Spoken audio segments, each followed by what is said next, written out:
Entonces, delante de los ojos de Dios. Hay una ilustración que yo escuché hace mucho tiempo que tiene que ver con el tema de una casa, de un hogar. Y resulta que solamente en esa casa habían algunas personas que sabían lo que podía ocasionar el hecho de que sonara cierta alarma. Era una alarma de incendio. Entonces, no todos en la casa sabían cómo proceder, lo que tenían que realizar. Entonces, habían algunos nomás que estaban atentos y sabían lo que tenían que hacer. ¿Y qué sucedió? Que un día la alarma obviamente sonó y la gente que no sabía se empezó a asustar. ¿Para dónde vamos? ¿Qué hacemos? Pero los que sabían ayudaron y orientaron para que esa persona pudiera salir sana y salva de la casa. Esta ilustración tiene que ver con el hecho de conocer el tiempo en el que estamos. Nosotros tenemos la Biblia, pero también la Biblia nos habla de un tiempo en el cual nosotros estamos. Y muchas veces, por falta de desconocimiento o falta de conocimiento, no podemos tener a veces claridad respecto a eso, o incluso a veces por otras prioridades, preocupaciones, podemos perder la vista del momento o circunstancia que estamos viviendo en la historia. 1 Corintios capítulo 10, versículo 11. Ahí está el versículo igual en la pantalla. Dice, estas cosas le sucedieron, por ejemplo, y fueron escritas para advertir a los que han llegado al fin del tiempo. Pablo lo habla igual para la iglesia, entendiendo el contexto que estaban viviendo ellos, las situaciones, pero también hoy día nosotros lo llevamos a nuestra realidad. Y podemos también verlo en el sentido de las historias que se han escrito en la Biblia, los relatos que también pueden orientarnos hoy en el presente. Y si nosotros entendemos lo último que está diciendo Pablo en este versículo, en la parte de abajo, dice a los que han llegado al fin del tiempo. Y vamos a ver eso. Y eso tiene que ver con la consagración en el tiempo del fin. De poder estar consagrados, de poder estar dispuestos o de poder ser una ofrenda grata a Dios en el tiempo en el cual estamos, que la Biblia menciona que es el tiempo del fin. Miren, aquí tenemos por lo menos descompuesta la frase, o la frase. Esta frase se compone de dos palabras en hebreo, et y ket. Et significa tiempo, periodo, momento o época. Y ket, fin, término, límite o conclusión. Y las dos unidas forman la palabra o la frase tiempo del fin. Y si usted se da cuenta, ahí hay algo que está en negrita y dice época caracterizada por acerca del desenlace profético. O sea, una época que se caracteriza por estar cerca del desenlace final de la historia. La Biblia menciona que va a llegar un momento donde se pone término y fin. Para el cristiano que confía en Dios y sabe que Dios lo cuida, lo resguarda, lo protege y ha confiado permanentemente en Dios, no hay miedo. No hay miedo porque sabe y conoce a su Dios. Pero aquí marca un detalle y es la consagración en el tiempo del fin. En el libro de Daniel detalla mucho esta frase en varios pasajes y versículos. Yo los puse aquí para no, por tema de tiempo, no estar buscando uno por uno, pero está proyectado aquí. En Daniel capítulo 8, versículo 17, Daniel tiene una visión y una de las frases que él menciona es que la visión es para el tiempo del fin. O sea, él escribe, pero Dios le está diciendo que la visión es para el tiempo del fin. La idea central es que la visión apunta más allá del tiempo inmediato de Daniel. Daniel lo que está viendo es profecías hacia el tiempo del fin, fuera del tiempo incluso de el que él vivía, más allá de lo que él estaba con vida. Daniel capítulo 8, versículo 19, al tiempo señalado del fin. Vuelve nuevamente a recalcar y la idea central es que el fin tiene un momento determinado por Dios. Dios determinó ese tiempo. Daniel capítulo 11, versículo 35, hasta el tiempo del fin. Nuevamente vuelve y la idea sigue también centrada en eso. Hay un proceso de purificación hasta ese periodo. Hasta que lleguemos al tiempo del fin hay un tiempo especialmente de purificación. ¿Por qué? ¿Por qué tiene que haber un tiempo de purificación? Ese tiempo de purificación tiene que ver con lo que hay en nuestro corazón. Nosotros reconocemos que el corazón es malo, es perverso, el pecado está enraizado dentro de nuestra naturaleza y Dios tiene que ir purificándonos, limpiándonos e incluso deconstruyendo ciertos pensamientos, ciertas ideas que hemos ido atesorando, conociendo en el tiempo. Yo me bauticé el 2017 y yo antes de estar en la iglesia adventista, yo escuchaba ahí en los videos que salen en internet que uno podía sacar energía de la tierra. Si se ponía la mano así y era como empezar a absorber la energía que había en la tierra. Yo desconocía que eso no es bíblico, que eso realmente es una filosofía, en este caso de otro continente, y no es algo que realmente tenga que ver con adoración a Dios. Y tiene otro trasfondo que cruza la raya entre lo peligroso también. Entonces, por desconocimiento uno tiene tendencia a practicar o a realizar ciertas cosas que cuando uno empieza a conocer la Biblia se da cuenta que ha estado en un mal camino o en un mal proceder. Entonces Dios tiene que deconstruir nuestros pensamientos, nuestras ideas, nuestras filosofías de vida para poder poner la idea de quién es Dios en nuestra mente. Ahora, Daniel capítulo 11, versículo 40, nuevamente el tiempo del fin, eventos finales dentro del conflicto profético. Daniel capítulo 12, versículo 4, hasta el tiempo del fin. El libro queda sellado hasta ese tiempo, pero Daniel capítulo 12, versículo 9 dice, sellados hasta el tiempo del fin. La comprensión plena llega después. Y el último versículo, Daniel capítulo 12, versículo 13, al fin de los días, esperanza final y recompensa. ¿Por qué es importante entender esta frase, este concepto del tiempo del fin? ¿Por qué es importante entenderlo? Porque estamos en el tiempo del fin. Imagínese si usted estuviera muriendo, estuviera ahí agonizando, y la gente de al lado sabe que usted está agonizando. ¿Usted le gustaría que esas personas le ayudaran? ¿Le salvaran la vida? Obvio que sí, ¿cierto? Porque estoy agonizando, estoy en peligro, no lo sé, y tengo que saber y reconocer lo que realmente está pasando. Entonces, la Biblia me insta y pone la mirada hacia lo que realmente es real y está sucediendo hoy. Nosotros vemos cosas no externas, cosas que también están dentro del tiempo del fin, pero a veces nos sorprendemos, pero son cosas que la Biblia ya las hablaba. Del amor de los hijos a los padres, los conflictos, las guerras, pero también vemos situaciones como las personas no tienen claridad cuál es su identidad. Y ahí entramos en un concepto que hoy nuestros jóvenes, adolescentes, no saben si son un ser humano o un perro. Entonces uno dice, no, pero es eso, o sea, no tienen claridad cuál es su identidad. Y eso es porque en algún momento nuestros pensamientos, nuestra idea, se puede estar desviando de lo que realmente es la urgencia del tiempo del fin. El tiempo del fin en Daniel no es simplemente el fin del mundo, sino una etapa profética previa al desenlace final.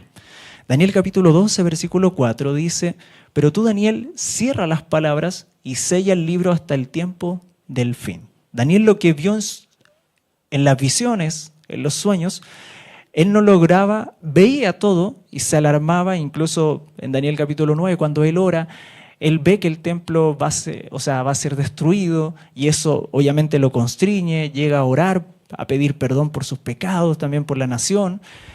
Pero vemos a un Daniel que también quería saber. Pero el tema es que las cosas que él vio no las podía discernir porque no estaban para su tiempo. Explicarlo a ver un poquito más simple. A una persona de los años 20, si yo le llevara un auto, un Ferrari ahora, ¿él reconocería que es un Ferrari? No, ¿cierto? ¿Qué es eso? ¿Por qué esa locura? ¿Qué hacen? ¿Por qué inventaron eso? Lo mismo en este caso, Daniel no podía ver con claridad por qué era para el tiempo del fin. Entonces, Daniel recibe visiones que no se cumplieron completamente en su época, y la expresión tiempo del fin señala que ciertas partes de la profecía quedarían reservadas para una época futura. La idea literal es, la profecía sería reservada, pero su comprensión aumentaría en el periodo final. Y eso lo vemos acá en la continuación del versículo 4. Daniel capítulo 12, versículo 4, muchos correrán de aquí para allá y la ciencia aumentará. ¿Cuál cree que cuando habla de ciencia, qué es lo que cree usted? Es conocimiento, ¿cierto? Sí, porque a mí cuando me dieron estudio bíblico, me dijeron, ¿usted ve los cohetes? Usted ve los cohetes, ve los autos, los carruajes y todo eso, pero en realidad no se refiere al conocimiento. Hay una postura, pero no se refiere a eso, sino que se refiere realmente al conocimiento de la palabra de Dios, al conocimiento que va a aumentar, y eso lo dice Habacuc capítulo 2, versículo 14, porque el conocer a Dios es conocimiento. Incluso en la historia, las primeras universidades que se abrieron fueron universidades o facultades de... ¡Oh! ¡Qué poquita batería! Eso está diciendo que hay que apurarnos. Entonces, las primeras facultades tenían la primera carrera de teología. Cuando yo empecé a ver, a indagar un poquito, yo dije, oye, las primeras universidades tenían la carrera de teología porque era importante conocer, saber, especialmente indagar, interiorizarse en lo que es la Biblia, que era muy difícil para los tiempos, en este caso, de los reformadores. Vamos adelante. Daniel capítulo 11, versículo 35 dice que algunos serían probados en el tiempo del fin para ser depurados, limpiados y blanquecidos hasta el tiempo del fin. Blanquecido tiene que ver que en la Biblia son las vestimentas que nosotros tenemos. Y cuando nosotros conocemos a Jesús, Jesús nos justifica y Él pone sus vestiduras blancas sobre nosotros. Porque nosotros estamos manchados. El pecado nos ha empapelado, nos ha embarrado. Incluso la expresión es mucho más fuerte porque dice que es parecido casi al excremento. O sea, Dios lo ve como un excremento en nuestro ropaje. Usted dice, estoy sucio, una manchita, para Dios es prácticamente como excremento. Los trapos de inmundicia. Entonces la prueba no es el fin, es el proceso de preparación. Porque tenemos que prepararnos. Y si usted se recuerda al comienzo, decía consagración para el tiempo del fin. Porque necesitamos estar consagrados. Bueno, ahí se nos fue, no sé si... Ah, ya. Tienen hartas tablets.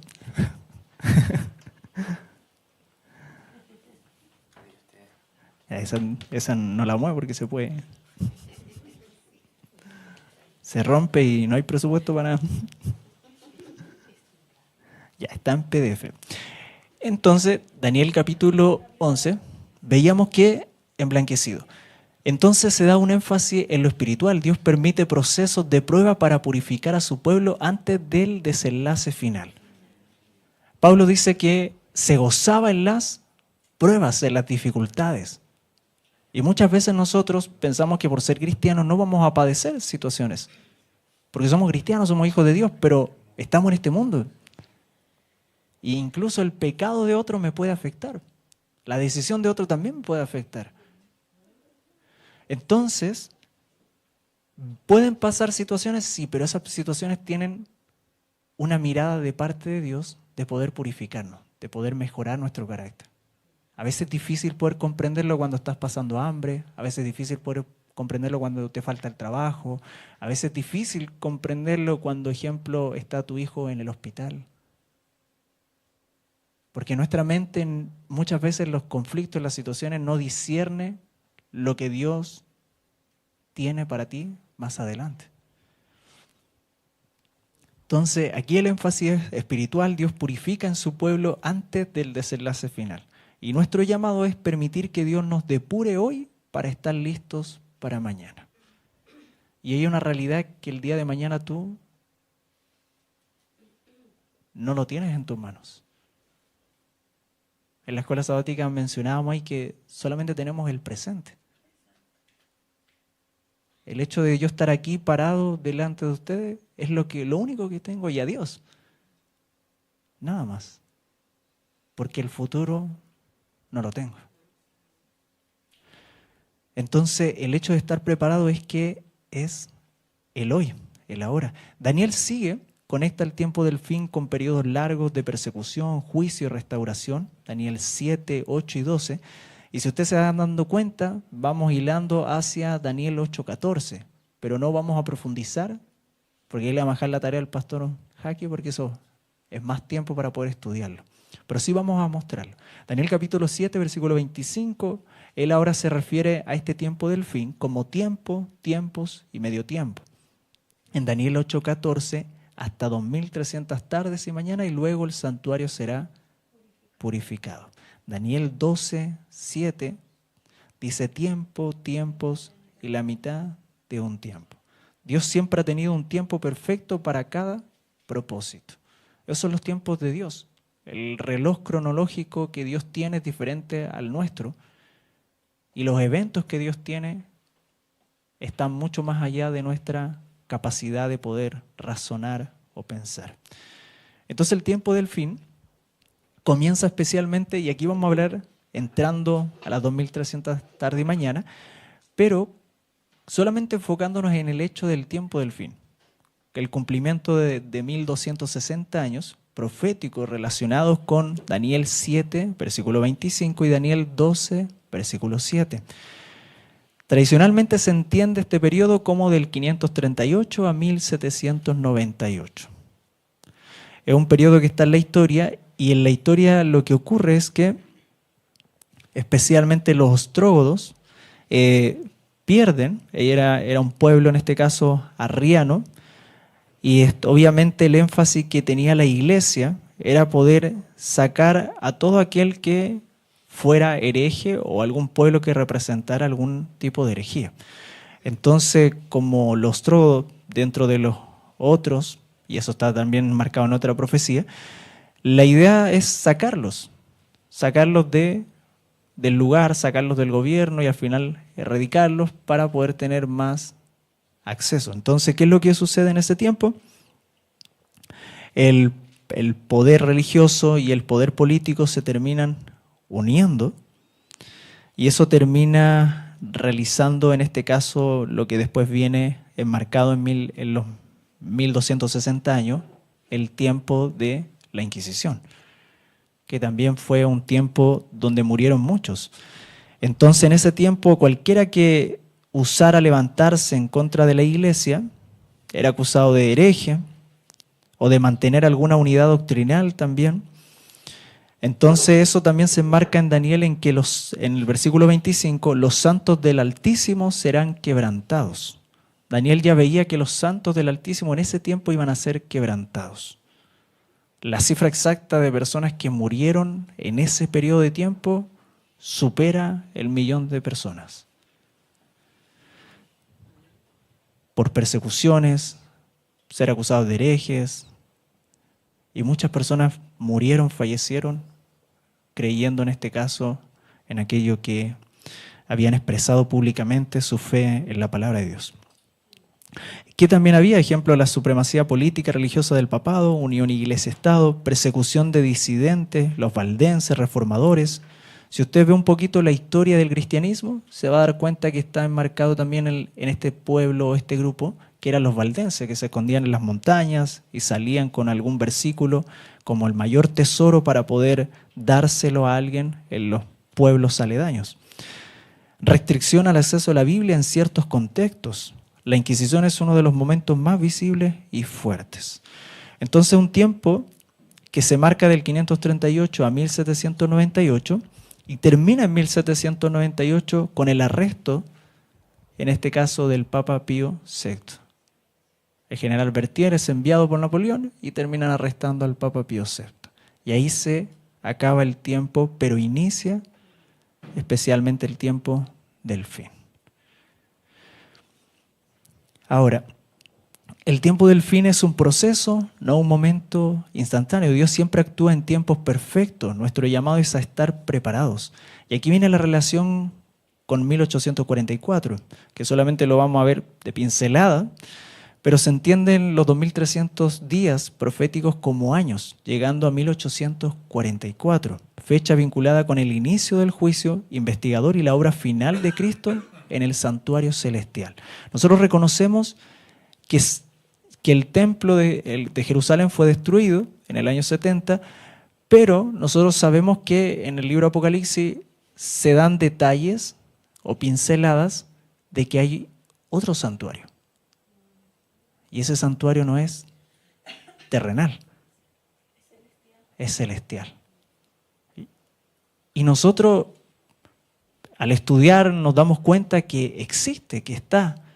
Y está ahí visiblemente para aquel que quiera encontrarlo y estudiar y darse cuenta que hay un santuario que es celestial, junto con el libro de Hebreos también que detalla. Entonces, nos vamos dando cuenta que en este tiempo también Jesús cumple el plan de salvación a través del santuario y hoy se encuentra en el lugar santísimo, abogando, intercediendo. Pero no muchos cristianos llegan hasta ese punto. La mayoría de los cristianos llegan solamente hasta el sacrificio del cordero en la cruz, que sería representado como el cordero que es sacrificado en el altar, valga la redundancia, del altar del sacrificio. Llegan hasta ese punto. Pero en la comprensión que nosotros tenemos, nosotros entramos hasta el lugar santo y el lugar santísimo. Porque entendemos que el plan de salvación ya estaba pedagógicamente mostrado en el santuario. Entonces, ¿qué significa 1844? Marca el comienzo del juicio investigador en el santuario celestial. No es el fin del mundo. ¿Qué ocurre en el juicio? Cristo ministra como sumo sacerdote examinando los casos de su pueblo antes de su segunda venida. ¿Por qué es importante? Porque nos recuerda que Dios es justo y que hay un proceso real de redención y restauración. Dios es justo. Y eso no debiéramos nosotros tener duda de que Dios es justo. Y con toda persona Dios ha sido justo. Y ahí, bueno, tenemos no es pequeño gráfico, pero una imagen que representa por lo menos las 2300 tarde y mañana. No sé si el tiempo nos alcance. ¿Hacemos hasta las 3? ¿Hasta las 3? No, pero vamos solamente a mencionarlo, así como abuelo de pájaro. Y ahí después le dicen al pastor Jaque. Pero miren, Daniel 8:14, él dijo hasta 2300 tarde y mañana, luego el santuario será purificado. Entonces, nosotros entendemos que un día equivale a un año literal. Eso está en Números capítulo 14, versículo 34, Ezequiel también lo menciona. Y después menciona también la profecía que da inicio en el 457, en este caso con el decreto, en este caso de reconstruir Jerusalén.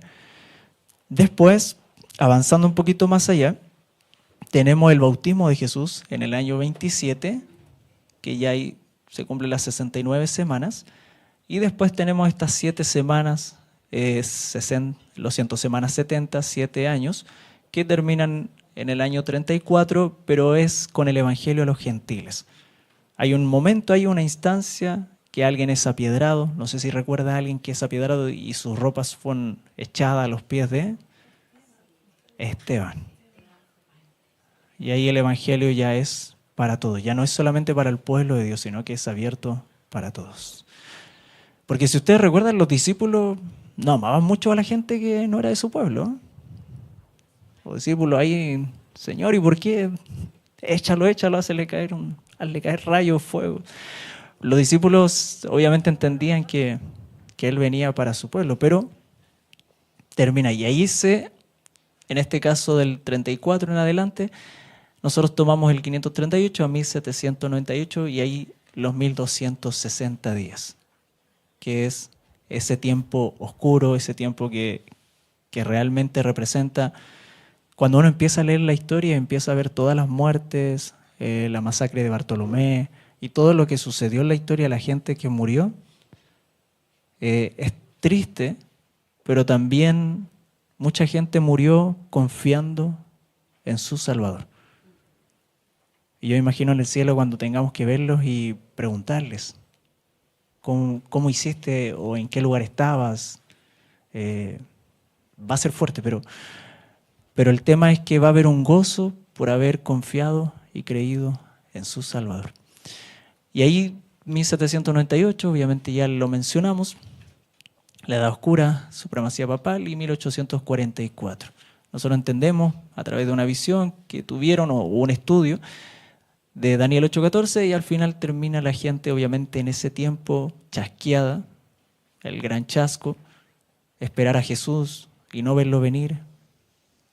Obviamente la gente se frustró, se desanimó. No sé si usted ha sentido en algún momento que esperaba una respuesta de Dios y no la pudo tener. Pero ellos esperaban a Jesús. Jesús no llegó porque era especialmente el hecho de que Jesús pasaría del lugar santo al lugar santísimo. Y ahí lo dejamos abuelito de pájaro, ¿no? ¿Ya? El tiempo del fin incluye. ¿Qué es lo que incluye el tiempo del fin? Porque nosotros estamos en el tiempo del fin. Y eso es lo que nosotros tendríamos que tener claro en nuestra mente, para no desviarnos, para no mirar hacia otro lado, para no alejarnos, para poder tener nuestros pies bien plantados donde estamos y en lo que creemos y las convicciones que tenemos. El tiempo del fin incluye mayor comprensión de Daniel. Hoy hay mayor comprensión de Daniel. Se logra entender las profecías de Daniel, se logran entender, porque el conocimiento ha ido en aumento. Restauración de verdades bíblicas. ¿Hay verdades bíblicas que han sido restauradas? Sí. ¿Alguien puede mencionarme una? Que nosotros creemos, que está dentro de nuestras creencias. Vamos a revisar los certificados de bautismo. Una verdad. Ejemplo, algo que usted ha conocido ahora. El tema de que cuando la persona muere, la persona no va al cielo, no va al infierno. La persona está descansando. Esa es una. Y hay varias de las cuales nosotros levantamos el estandarte de Jesús. Y una que siempre nosotros incluso nos hace unirnos y estar adorando en un día en el cual la Biblia lo dejó claro y estipulado y dentro de un mandamiento. El día sábado. Entonces, una verdad bíblica, sí. La gente de afuera, cuando uno sale un poquito y empieza a hablar con otros cristianos, se da cuenta que en realidad la gente no sabe. Y uno, claro, estamos en un ambiente donde todos sabemos, y uno dice, ya, bueno, nos vamos a relajar porque todos saben, pero cuando uno va afuera y habla con el vecino, con la persona, el del negocio, el del mall, o el guardia de seguridad, o cualquier persona, se da cuenta que las personas no saben. Y las filosofías que ellos tienen en su mente han permeado tanto que no tienen claridad de quién es Dios y qué es lo que Dios quiere para ellos. ¿Anuncio del juicio? Sí, hay un anuncio del juicio. Nosotros también nos caracterizamos porque le decimos a las personas, no que se va a ir al infierno y todo eso, no, sino que hay un juicio, de que la persona se prepare, de que esté lista. Proclamación del mensaje de los 3 ángeles, de Apocalipsis 14. Preparación del pueblo de Dios para la venida de Cristo. El tiempo del fin no es temer, sino para prepararse. Y ahí tenemos otros textos bíblicos relacionados donde aparece también, pero solo por tiempo voy a avanzar. Entonces es importante saber en qué momento de la historia estoy. Sí. Tengo que saber y es importante. Ante los ojos del Señor. Segunda de Crónicas, capítulo 14, versículo del 7 al 4. Y aquí vamos a leer, esperamos no extendernos mucho, pero vamos a ver esta realidad de este personaje, que es el rey Asa. ¿Por qué? Porque puede ser también nuestra realidad. Asa tiene dos partes de la historia. Y uno diría, oye, qué consagrado Asa. Pero espere ver el final. Y ahí vamos a ver lo que también puede ser nuestra realidad. Entonces, eso viene a ser un tema de alarma para poder despertar si es que algo está mal o no estamos realmente viviendo en el tiempo en el que debiéramos estar viviendo. Entonces vamos a ir a Segunda de Crónicas, el capítulo 14. Ahí si tiene su Biblia, tómela, no la deje guardadita, que no se llene de polvo. Segunda de Crónicas, capítulo 14, versículos del 1 al 7. Segunda de Crónicas, capítulo 14, versículos del 1 al 7. Uno de los reyes de Judá. Dice, durmió Abías con sus padres y fue sepultado en la ciudad de David. En lugar reinó su hijo Asa, y en sus días el país tuvo sosiego durante 10 años. Versículo 2, y aquí hay un detalle importante. Asa hizo lo bueno y lo recto ante los ojos del Señor su Dios. Aquí nos quedamos, nos vamos y... Pero Asa hizo lo bueno y lo recto ante los ojos del Señor su Dios. Yo creo que en algún momento nosotros también nos hemos sentido así, ¿no? Hemos hecho lo recto, no sé, o terminamos el día, llegamos a la casa y decimos, Señor, gracias. Victoria en Cristo. Estamos bien con mi Dios. Y a dormir. Y despertamos al otro día y otra batalla más. Pero mire, versículo 3 sigue diciendo, y aquí están los detalles, porque él hizo lo bueno y lo recto. Porque quitó los altares del culto extraño y los lugares altos, quebró las imágenes y taló los postes idolátricos, mandó a los de Judá que buscasen al Señor, el Dios de sus padres, y obedeciesen la ley y sus mandamientos. Versículo 5, quitó de todas las ciudades de Judá los lugares altos y las imágenes, y el reino estuvo en paz bajo su reinado. Versículo 6, edificó ciudades fortificadas en Judá, y por cuanto había paz en tierra y no había guerra contra él en ese tiempo, porque el Señor le había dado reposo. Por eso dijo a Judá, edifiquemos estas ciudades y cerquémoslos de murallas y torres y puertas, barras, ya que la tierra es nuestra, porque hemos buscado al Señor, nuestro Dios, y lo hemos buscado. Y Él nos ha dado reposo por todas las partes. Edificaron pues, y fueron y prosperaron. Si nos quedamos hasta ahí, decimos, pero qué espectacular. Asa hizo lo mejor, quitó todo lo que tenía que quitar. Y aquí viene también una ilustración, no una ilustración, sino que también aplicarlo a nuestra realidad. ¿Hay algo que quitar en nuestra vida? ¿Hay algo que no esté bien con Dios? Asa quitó las cosas, quitó los postes idolátricos. Después vemos que hasta su abuela quería hacer un poste idolátrico en el capítulo 15. Y él va y le saca la cosa del poste idolátrico a la abuela y lo termina echando ahí, quemando. ¿Pero hay algo que quitar en nuestra vida? ¿Hay algo que tengamos que ponernos a cuenta con Dios? Y cuando hablamos de fidelidad, hablamos en todos los aspectos de fidelidad con Dios. Ser buen mayordomo de nuestra salud, nuestro tiempo, recursos, nuestros pares, nuestra familia. ¿Hay alguien a quien perdonar? Porque a veces el altar puede ser quizás que he odiado tanto a una persona en el corazón que los pensamientos, o cuando la voy a saludar, estoy cerca, lamentablemente esta figura, este altar se ha formado y simplemente es de rencor, de rabia.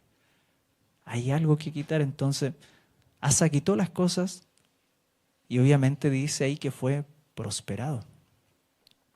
Versículo 2, y ahí está la clave que es para poner en evidencia especialmente lo que se está viviendo y lo que queremos vivir en el tiempo del fin y lo que la Biblia nos lleva.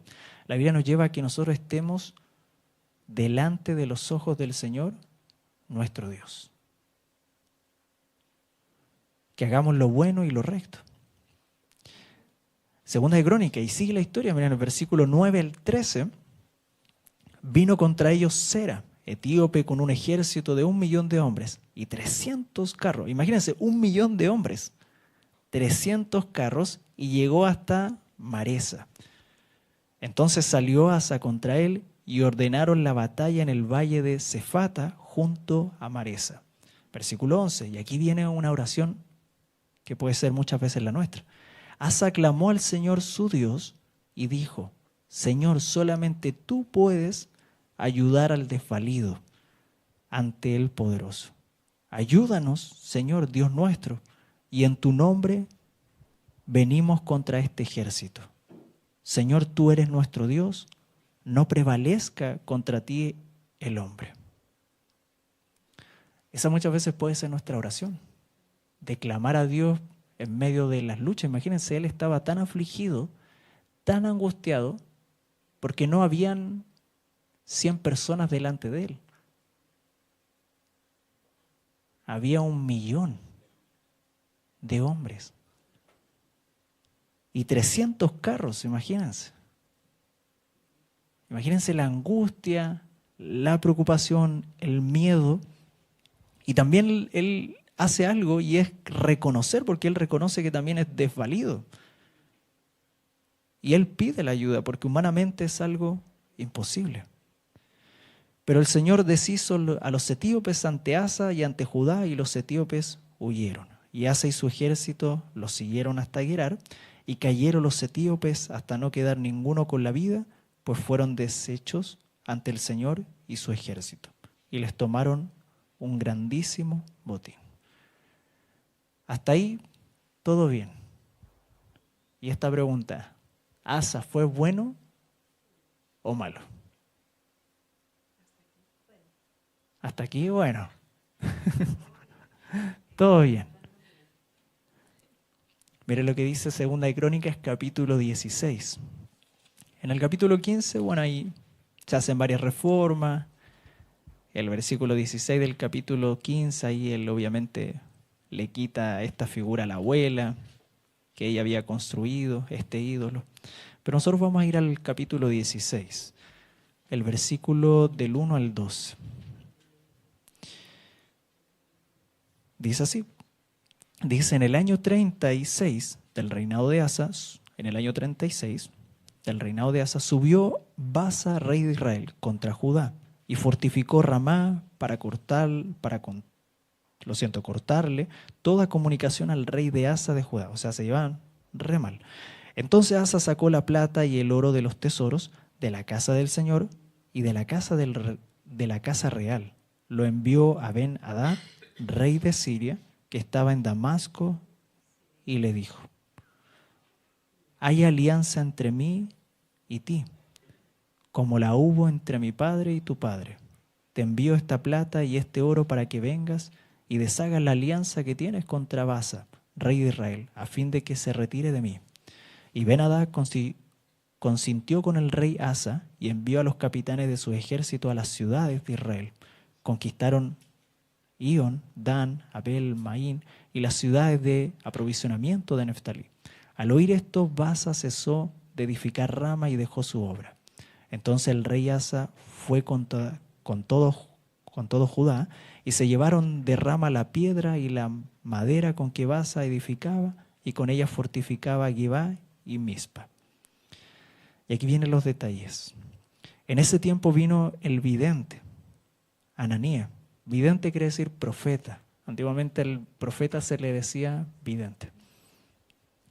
Vino el vidente Ananí a Asa, rey de Judá, y le dijo: por cuanto te has apoyado en el rey de Siria y no te apoyaste en el Señor tu Dios, Por eso el ejército del rey de Siria ha escapado de tus manos. Los etíopes y los libios no eran un ejército numerosísimo, ahí está recordándole que eran 1.000.000, con carros y mucha gente de a caballos. Con todo, ¿por qué te apoyaste en el Señor? Él los entregó en tu mano. Porque los ojos del Señor contemplan toda la tierra para fortalecer a los que tienen corazón íntegro hacia Él. Neciamente has procedido, porque de aquí en adelante habrá guerra contra ti. Y Asa se enojó con el vidente, tanto le irritó que lo echó en la cárcel. En ese tiempo Asa oprimió a algunos del pueblo, y los hechos de Asa, los primeros y los últimos, están escritos en el libro de los reyes de Judá e Israel. Y el versículo 12. En el año 39 de su reinado, Asa enfermó gravemente de los pies y no buscó al Señor, sino a los médicos. Es triste porque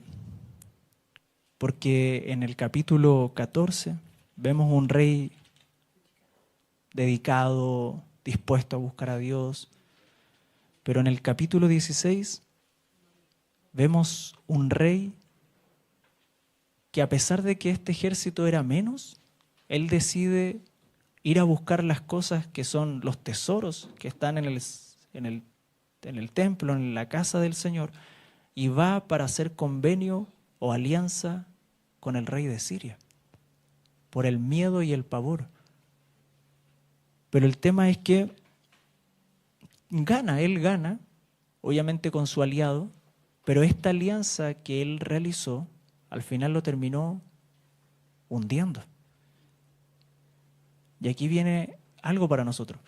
Muchas veces nosotros creemos que las alianzas que podamos tener simplemente son amistades, o simplemente son compañeros, o simplemente son amigos, o son vecinos. Pero muchas veces las alianzas unen. Y esa unidad trae influencia. Y esa influencia muchas veces puede terminar permeando tu corazón. A veces no consideramos que las alianzas a veces pueden ser, no, es algo ligero, no es nada malo. O a veces pensamos nosotros que nuestra intención es mucho mejor de lo que Dios ya nos ha dicho y nos ha mencionado. Pero nosotros ahí tenemos que tener ojo con las alianzas que hacemos.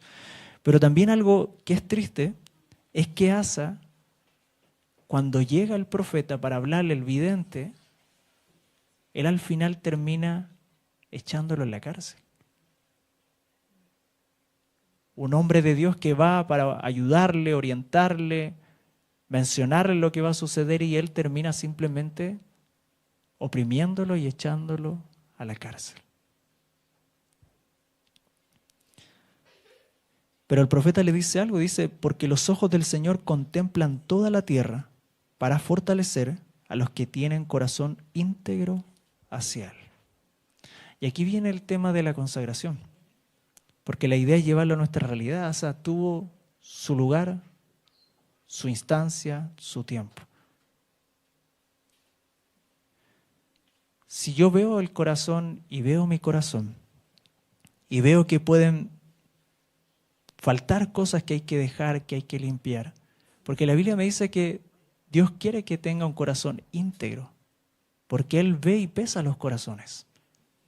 Dios ve las intenciones no solamente externas, sino que internas. ¿Qué es lo que realmente movió la acción de la persona? ¿Fue algo realmente sincero? ¿O fue lleno de orgullo, egoísmo? Entonces,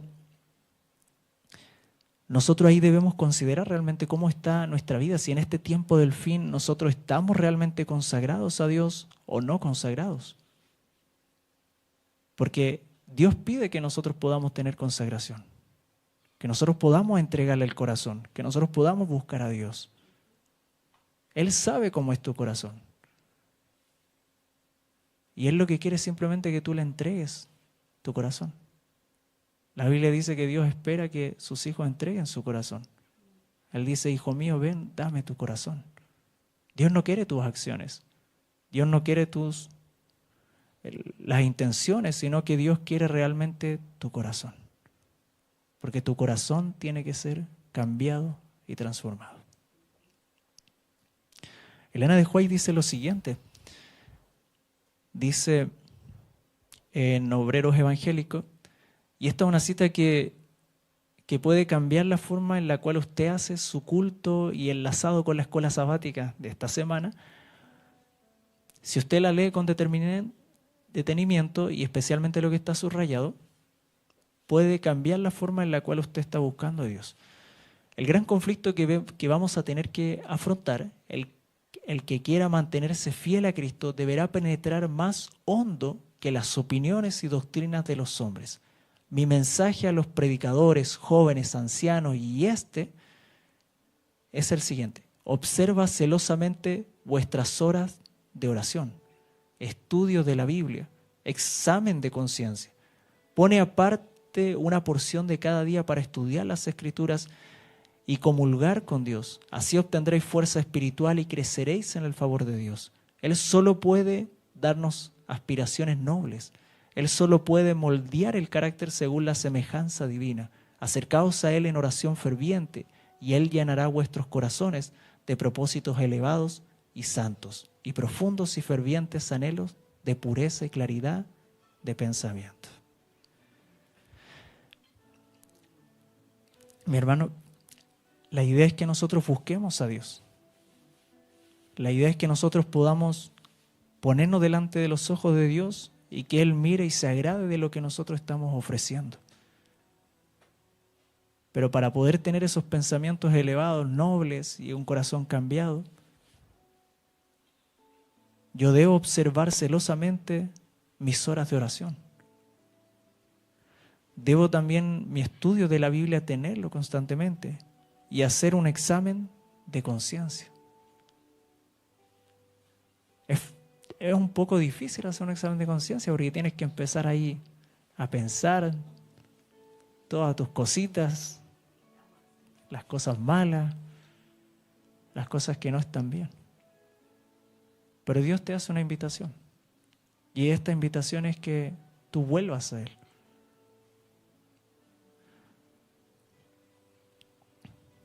Ahí están los versículos que pudimos tocar hoy día, estar en los ojos del Señor. Él recorre toda la tierra y nos quedamos con este último versículo. Permanezcan en mí y yo en ustedes. Como la rama no puede llevar fruto por sí sola, si no permanece en la vid, así tampoco ustedes si no permanecen en mí. Yo quiero hacer un llamado. Y este llamado tiene que ver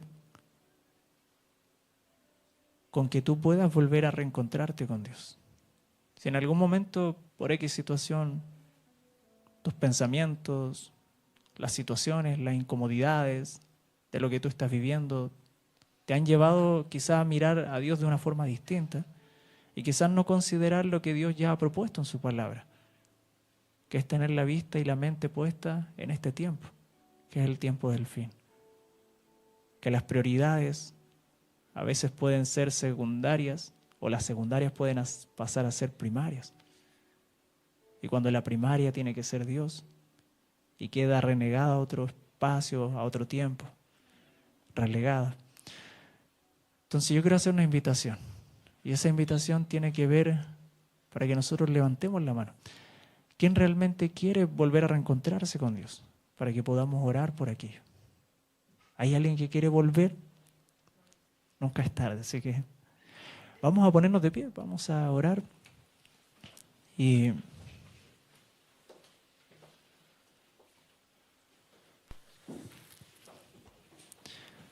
solo voy a mencionar esto.